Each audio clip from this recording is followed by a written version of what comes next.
សហរដ្ឋអាមេរិកកំពុងតែជាប់ដៃជាមួយនឹងសង្គ្រាមអារ៉ង់ទោះបីជាមានការផ្អាកបន្តិចណាហើយយើងឃើញមានការវាយប្រហារធំបន្ថែមទៅទៀតទៅអារ៉ង់សវត្ថិភាពរបស់ពិភពលោកកំពុងតែនៅក្នុងដៃកាតាដែលនឹងយកឧស្ម័នធម្មជាតិសម្រាប់អ្នករកស៊ីនៅក្នុងស្រុកខ្មែរណាតុកអីផ្សេងឬក៏អ្នកចម្អិនម្ហូបឬក៏វិស័យម្ហូបអាហារនឹងជួបប្រទេសទៀតហ្នឹងប្រសិនបើមានការប្រែប្រួលណាមួយឯកតាយកឧស្ម័នធម្មជាតិរបស់ពិភពលោកមកបន្លាចទៅលើសេដ្ឋកិច្ចយើងនឹងឃើញផ្សេងអញ្ចឹងសម្រាប់លោករដ្ឋសាមកំពុងតែជាប់ដៃជាមួយនឹងអារ៉ង់ថ្មីនេះក៏បានចេញមកនិយាយអំពីការសម្រេចចិត្តរបស់លោក Kevin មកនៅក្នុងថ្ងៃទី29កក្កដាដែលលោកបាននិយាយថាពិភពលោកនេះកំពុងតែត្រូវការអត្រាការប្រាក់ទាបដែលខ្ញុំហៅថាលុយសង្គ្រោះបន្ទាន់ណាសេដ្ឋកិច្ចរបស់ពិភពលោកត្រូវការលុយសង្គ្រោះបន្ទាន់ណាលោក Donald Trump ក៏និយាយពីម្សិលមិញដែលមានការដកស្រង់តាមរយៈ Reuters ហើយក្នុងលោកក៏បានសរសើរលោក Kevin គាត់ថាជាមនុស្សឆ្នើមណាខុសពីការជំនាន់លោក Jerome Powell គាត់ deal លោក Jerome Powell ប៉ុន្តែគាត់រីគុណទៅលើសមាជិករបស់ធនាគារកណ្ដាលសហរដ្ឋអាមេរិកថា political ឬក៏បើនយោបាយពេកការបើនយោបាយពេកធ្វើឲ្យលោក Kevin គាត់សម្រេចចិត្តក្នុងការកាត់បន្ថយអត្រាការប្រាក់បានជាងគាត់បន្តសមាជិកវិញយើងមើលទៅតើលោក Donald Trump ពិតជាត្រូវការកាត់បន្ថយអត្រាការប្រាក់ពិតមែនឬក៏បែបណាខ្ញុំប្រហែលបានជជែកគ្នារឿងនេះជាមួយនឹងបងប្អូនតាំងពីលោក Donald Trump គាត់តែងតាំងលោក Kevin តំណងជាយើងនឹងជជែកគ្នាម្ដងទៀតពីរឿងនេះណាប៉ុន្តែអ្វីទៅបានជាពិភពលោកត្រូវការលុយសង្គ្រោះបន្ទាន់នៅពេលបច្ចុប្បន្នស្ថានភាពសេដ្ឋកិច្ចរបស់ពិភពលោកគឺតឹងតែងហើយមិនមានអ្នកណាមកព្យាករណ៍ថាសេដ្ឋកិច្ចរបស់ពិភពលោកអាចប្រសើរបាននៅពេលណាទេបន្ទាប់ពីការបរាជ័យនៃការព្យាករណ៍នៅក្នុងឆ្នាំ2006ពាក់កណ្ដាលឆ្នាំ2006ថាសេដ្ឋកិច្ចមានកំណើនល្អហើយបើយើងមើលពីកំណើនគឺមានកំណើនយឺតតែជួបនៅក្នុងវិបត្តិច្រើនហើយប្រទេសដែលកំពុងតែអនុវត្តមួយចំនួនក៏កំពុងតែធ្លាក់ចូលទៅក្នុងវិបត្តិបំណុលតែម្ដងហើយប្រទេសក្រីក្រក៏ធ្លាក់ចូលទៅក្នុងបញ្ហាច្រើនហើយប្រទេសដែលមានកំណើនគឺប្រទេសធំៗដែលអាចស្ដារនៅសេដ្ឋកិច្ចរបស់ពួកគេបានហើយបើសិនប្រទេសធំៗហ្នឹងអាចស្ទុះរួចបានអានោះគឺជារឿងថ្មីមួយទៀតដែលសេដ្ឋកិច្ចពិភពលោកពិតជាត្រូវការអត្រាការប្រាក់ទាបហើយពីព្រោះនៅពេលដែលមានអត្រាការប្រាក់ទាបវាគឺជាការជន់បណ្ដេញលឿនសេដ្ឋកិច្ចឲ្យមានការជឿនលឿនប៉ុន្តែនៅពេលដែលមានអត្រាការប្រាក់ខ្ពស់វាជាការចាប់ប្រាំងនៃសេដ្ឋកិច្ច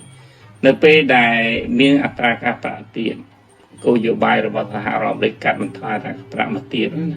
អ្នកដែលយកលុយទៅបង្កល់ទុកអ្នកដែលយកលុយទៅទិញបានបំណុលទុកជុំវិញពិភពលោក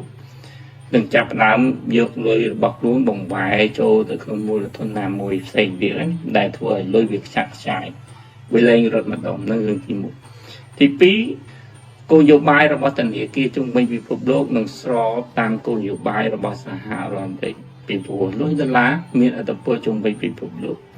វានឹងធ្វើឲ្យមានការលើកទឹកចិត្តទៅលើអាជីវកម្មខ្ចីប្រាក់ពីព្រោះនៅពេលដែលកម្មដ្ឋានដែលកាប់ប្រាក់លុយកម្ចីទៀតមនុស្សហ៊ានខ្ចីលុយទិញផ្ទះមនុស្សហ៊ានខ្ចីលុយយកទៅចាយដើរទៅហាងសម្បាយទិញរថយន្តឬក៏ទិញរបស់នេះទិញរបស់នោះបង់រំលោះនេះបង់រំលោះនោះម្ចាស់អាជីវកម្មហ្នឹងក៏មានលុយច្រើនម្ចាស់សហគ្រាសហ្នឹងក៏ទទួលបានហិរញ្ញប្បទានច្រើនក្នុងការបង្កើតឱកាសការងារឲ្យអ្នកបង់រំលោះទាំងប្រហែលនិយាយលេងណាតែពេលបង់រំលោះយើងឃើញហើយកុំព្យាយាមយកជីវិតខ្លួនឯងបាច់មិនតាន់ណាធំឡើងមិនតាន់ចងភ្ជាប់ជាមួយនឹងការជំពាក់បំណុលអ្នកខ្លះជំពាក់បំណុលបង់រំលោះទូរស័ព្ទម៉ូតូខ្ញុំជឿតែនិយាយអ្នកខ្លះទៀតជំពាក់បំណុលបង់រំលោះទៅដល់ការកសាងគ្រួសារតើយើងកសាងគ្រួសារឬក៏យើងកសាងបំណុលដែលចាប់ដើមរៀបការមកជាមួយបំណុលហ្នឹង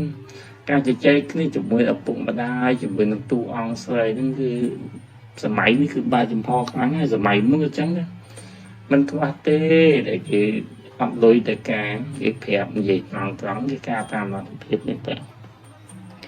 អញ្ចឹងវានឹងផ្ដល់លើការលើកទឹកចិត្តក្នុងការខ្ចីប្រាក់ដើម្បីយកទៅចាក់ចូលនៅក្នុងប្រព័ន្ធសេដ្ឋកិច្ចហើយវានឹងធ្វើឲ្យកំណើនសេដ្ឋកិច្ចមានការកើនឡើងកំណើនអ្នកមានការងារធ្វើហ្នឹងក៏មានការកើនឡើងដែរថ្លៃដើមនៃការខ្ចីហ្នឹងក៏វាថោកជាងមុននេះហើយគឺជាអ្វីដែលពិភពលោកកំពុងតែចង់បានដែលលោក Donald Trump គាត់និយាយគាត់កំពុងតែលើកហេតុផលហ្នឹងណាថាពិភពលោកចង់បានអញ្ចឹងតែធៀបនៅក្នុងរឿងអ្វីដែលលោក Donald Trump និយាយមកវាដូចជាពណ៌បៃតងនិយមណាពីព្រោះនៅក្នុងពេលដែលស្ថិតនៅក្នុងពណ៌បៃតងនិយមអតិផរណារបស់ពិភពលោកតាមការបង្កើតឡើងដោយសម័យឆ្នាំ2022និងជំងឺ Covid រួមជាមួយនឹងបច្ចុប្បន្នពិភពលោកស្ថិតនៅក្នុងអតិផរណាខ្ពស់ហើយប្រទេសកម្ពុជាបានភ្លុករសជាតិចុងក្រោយណាដែលទំនិញថ្លៃជាង 50% ឥឡូវអត់ធ្លាក់ចុះទេឥឡូវអត់ធ្លាក់ចុះទេទំនិញមួយចំនួនណាហើយតម្លៃប្រើប្រាស់មួយចំនួនហ្នឹងគឺជាអតិផរណាបើសិនជាពិភពលោកដូចជា IMF ក៏ទូទាអតិផរណាខ្ពស់ឬក៏កម្ពុជាដូចជាការព្យាករណ៍ថាអតិផរណា 5.6 ដែលយើងនិយាយអំពីអតិផរណាស្នូដែលមិនបូកបញ្ចូលជាមួយនឹងអវ៉ាន់មួយចំនួនដែលវាប្រែប្រួលខ្លាំងអញ្ចឹង$100ក្នុងមួយខែយើងខាត$5ហើយ$100ក្នុងមួយខែយើងខាត$5ក្នុងមួយឆ្នាំយើងខាត$50ជាងគ្រាន់តែបញ្ហាតែបរិណាដែលធ្វើឲ្យបាត់លុយសំបាត់កម្លាំងទិញនិងបាត់ការចាយវាយហ្នឹងហើយគឺជាពិភពលោកដែលកំពុងតែរងគ្រោះជាមួយនឹងអតិផរណាផងកំពុងតែរងគ្រោះជាមួយនឹងបញ្ហាសេដ្ឋកិច្ចយឺតផងដែលខ្ញុំតែងតែជំរាបជូនបងប្អូនថាតើនេះគេកណ្ដាលសហរដ្ឋអាមេរិកមិនមានហេតុផលច្រើននៅក្នុងការងាកខ្លួននោះទេនេះគឺជាព័ត៌មានសម្រាប់ខ្ញុំជម្រាបជូនបងប្អូននៅថ្ងៃនេះជាព័ត៌មានបែបសម្រាយវិភាគលើកទស្សនៈជូនបងប្អូនទេសង្ឃឹមថាវាមានន័យឬក៏អត្ថន័យចំពោះបងប្អូន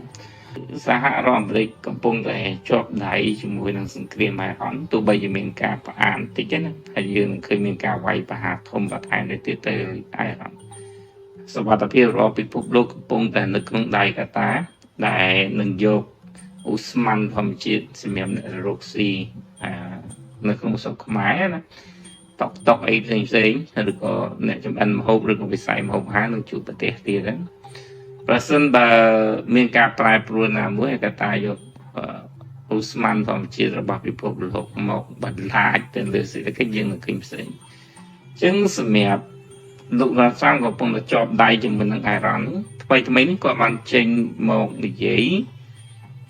អំពីការសម្រេចចិត្តរបស់លោក Kevin Moss នៅក្នុងថ្ងៃទី29កក្កដាដែលលោកបាននិយាយថាពិភពលោកនេះកំពុងតែត្រូវការអត្រាការប្រាក់ទាបដែលខ្ញុំហៅថាលុយសង្គ្រោះបន្ទាន់ណាសេដ្ឋកិច្ចរបស់ពិភពលោកត្រូវការលុយសង្គ្រោះបន្ទាន់ណាលោក Donald Trump ក៏និយាយពីម្សិលមិញដែលមានការដកស្រង់តាមរយៈ Reuters ហើយក្នុងនោះលោកក៏បានសរសើរលោក Kevin Moss ថាជាម្ដេចឆ្នាតណាខុសពីការជំនួសលោក Jerome Powell គាត់ deal លោក Jerome Powell ប៉ុន្តែគាត់រីគុណទៅលើសមាជិករបស់ធនាគារកណ្ដាលសហរដ្ឋអាមេរិកថា political ឬក៏ប្រនយោបាយពេកការប្រនយោបាយពេកធ្វើឲ្យលោក Kevin Moss សម្រេចចិត្តក្នុងការកាត់បន្ថយអត្រាការប្រាក់បាទអញ្ចឹងគាត់បន្ទោសសមាជិកវិញយើងមើលទៅតើលោក Donald Trump ពិតជាត្រូវការកាត់បន្ថយអត្រាការប្រាក់ពិតមែនឬក៏បែបណាខ្ញុំប្រហែលបានជជែកគ្នារឿងនេះជាមួយនឹងបងប្អូនតាំងពីលោក Donald Trump ក៏តែងតាំងលោក Kevin Moss តំណងយើងនឹងជជែកគ្នាម្ដងទៀតពីរឿងនេះណាតែអ្វីទៅបានជាពិភពលោកត្រូវការលុយសង្គ្រោះបន្ទាន់នៅពេលបច្ចុប្បន្ននេះស្ថានភាពសេដ្ឋកិច្ចរបស់ពិភពលោកគឺតឹងតែងហើយមិនមានអ្នកណាមកព្យាករណ៍ថាសេដ្ឋកិច្ចរបស់ពិភពលោកអាចប្រសើរបាននៅពេលណាទេបន្ទាប់ពីការបរាជ័យនៃការព្យាករណ៍នៅក្នុងឆ្នាំ2006ពាក់កណ្ដាលឆ្នាំ2006ថាសេដ្ឋកិច្ចមានកំណើនល្អហើយបើយើងមើលពីកំណើនគឺមានកំណើនយឺតតែជួបនៅក្នុងវិបត្តិច្រើនហើយប្រទេសដែលកំពុងតែអភិវឌ្ឍមួយចំនួនក៏កំពុងតែធ្លាក់ចូលទៅក្នុងវិបត្តិបំណុលតែម្ដងហើយប្រទេសក្រីក្រក៏ធ្លាក់ចូលទៅក្នុងបញ្ហាច្រើនហ ประเทศแต่มีกำลังคือประเทศทุ่มๆได้สลามเศรษฐกิจระบบภูเก็ตบ้านให้ประสานประเทศทุ่มๆนั่งไอสตูรวยบ้านนั่นคือเรื่องทำไมมือที่ได้เศรษฐกิจพิภพโลกปัจจุบันถือการอัตราการปรับเทียบพิพูนไปได้มีอัตราการปรับเทียบวิคือจะการจวนตำแหน่งเลื่อนเศรษฐกิจอันเป็นการเจริญเรียนปัจจัยในปีได้มีอัตราการปรับปุ๊บวิธีการจับรังในเศรษฐกิจในปีได้มีอัตราการปรับเทียบก็โยบายระบาดหารอมด้วยการมันทว่าปรับมาเทียบเนี่ยได้ยกเลยtừ bằng cao tốcเนี่ยได้ยกเลยtừ tinh bằng nó tốc trung bình ពិភពលោកនឹងចាប់ផ្ដើមយកលុយរបស់ខ្លួនបំបែកចូលទៅក្នុងមូលធនណាមួយផ្សេងទៀតដែលធ្វើឲ្យលុយវាខ្ចាក់ខ្ចាយវាលែងរត់ម្ដងនឹងរឿងទី1ទី2គោលនយោបាយរបស់ធនាគារជុំវិញពិភពលោកនឹងស្របតាមគោលនយោបាយរបស់សហរដ្ឋអាមេរិកពីព្រោះលុយដុល្លារមានឥទ្ធិពលជុំវិញពិភពលោកវានឹងធ្វើឲ្យមានការលើកទឹកចិត្តទៅលើអាជីវកម្មខ្ចីប្រាក់ពីព្រោះនៅពេលដែលកម្មដ្ឋានដែលប្រាក់លុយកម្ចីទៀតមនុស្សហ៊ានខ្ចីលុយទិញផ្ទះមនុស្សហ៊ានខ្ចីលុយយកទៅចាយដើរហឺហាសប្បាយទិញរថយន្តឬក៏ទិញរបស់នេះទិញរបស់នោះបង់រំលោះនេះបង់រំលោះនោះម្ចាស់អាជីវកម្មហ្នឹងក៏មានលុយច្រើនម្ចាស់សហគ្រាសហ្នឹងក៏ទទួលបានហិរញ្ញប្បទានច្រើនក្នុងការបង្កើតឱកាសការងារឲ្យអ្នកបង់រំលោះតែប្រហែលនិយាយលេងណាតែពេលបង់រំលោះយើងឃើញហើយកុំព្យាយាម